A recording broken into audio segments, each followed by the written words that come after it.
வணக்கம் ஃப்ரெண்ட்ஸ், நீங்கள் பார்த்துட்டு இருக்கிறது வணக்கம் கிரிக்கெட் சேனல். இப்போ நம்ம என்ன வீடியோ பார்க்க போகிறோம் அப்படின்னா, இது வரைக்கும் நம்ம சிஎஸ்கே அணி விளையாண்ட பெரும்பாலான ஆட்டங்கள் எல்லாத்துலேயுமே தோனி அவர்களோட மிகப்பெரிய பங்களிப்பு கொடுத்ததுக்கு அப்புறம் தான் நம்ம சிஎஸ்கே அணியால் வெற்றி பெற முடிஞ்சிருந்தது. இப்படி இருக்க நேற்றைய ஆட்டத்தில் தான் நம்ம MS தோனி அவர் இறங்குறதுக்கு முன்னாடியே நம்ம சிஎஸ்கே அணி ஒரு அபாரமான வெற்றியை பெற்றது மட்டும் இல்லாமல் இப்போ பிளே ஆஃப் சுற்றுக்குள்ளேயும் முதல் ஆளாக நுழைஞ்சிருக்காங்க. இப்போ இந்த நேரத்தில் சிஎஸ்கே அணியோட வெற்றியை பற்றியும் எப்படி ஒவ்வொரு வருடமும் சிஎஸ்கே அணியால மட்டும் பிளே ஆஃப் சுற்றுக்குள்ள சுலபமாக நுழைஞ்சிட முடியுது அப்படின்னு நேற்று பிரசன்டேஷன் ஏரியாவில் இது வரைக்கும் யாருமே நம்ம MS தோனி அவர்கிட்ட கேட்கப்படாத கேள்வியா இந்த கேள்வியை தொகுப்பாளர் கேட்டிருந்தாரு. அதுக்கு நம்ம MS தோனி என்ன பதில் அளிச்சிருந்தாரு அப்படின்னா, இதற்கான பதிலை நான் இப்போதைக்கு நேரடியாக என்னால் வழங்க முடியாது அப்படின்னும், ஒருவேளை நான் ரிட்டையர் ஆனதுக்கு அப்புறம் வேணா இதற்கான பதிலை நான் கண்டிப்பாக தெரிவிக்கிறேன் அப்படின்னு தோனி அவர்கள் தெரிவிச்சிருந்தாரு.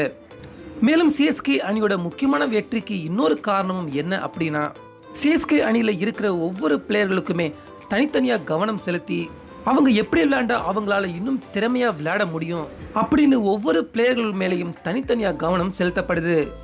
அதனால தான் சிஎஸ்கே அணியில் மட்டும் ஒவ்வொரு ஆட்டத்திலையுமே சில பிளேயர்கள் சொதப்பியிருந்தாலும் யாராச்சும் ஒரு பிளேயர்கள் சிறப்பாக விளையாண்டு சிஎஸ்கே அணியை ஒவ்வொரு ஆட்டத்திலும் வெற்றி பாதைக்கு அழைத்து செல்றாங்க அப்படின்னு நம்ம தோனி அவர்கள் தெரிவிச்சிருந்தாரு.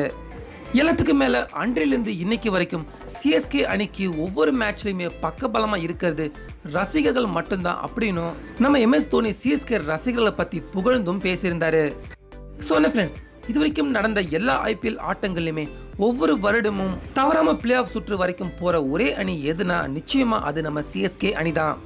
இப்படி இருக்க அதற்கான ரகசியம் என்ன அப்படின்னு தொகுப்பாளர் நம்ம MS தோனி கிட்ட கேட்க, அதற்கான பதிலையும் பார்த்தீங்கன்னா நம்ம MS தோனி சொல்லாம ரொம்பவே சாதுரியமாக தொகுப்பாளர் கிட்ட இந்த மாதிரியான பதிலை நம்ம MS தோனி வழங்கியிருக்காரு. ஸோ நம்ம MS தோனி அவரோட இந்த வித்தியாசமான பதிலை பற்றி உங்களுடைய கருத்து என்ன அப்படிங்கிறத மறக்காம நம்ம கமெண்ட்ல போய் தெரிவிங்க. மேலும் இந்த வீடியோ உங்களுக்கு பிடிச்சிருந்தா லைக் பண்ணுங்க, ஷேர் பண்ணுங்க. தொடர்ந்து இது போன்ற பல IPL கிரிக்கெட் செய்திகளுக்கு மறக்காம வணக்கம் கிரிக்கெட் சேனலுக்கும் சப்ஸ்கிரைப் பண்ணுங்க. மீண்டும் அடுத்த வீடியோவில் சந்திக்கலாம்.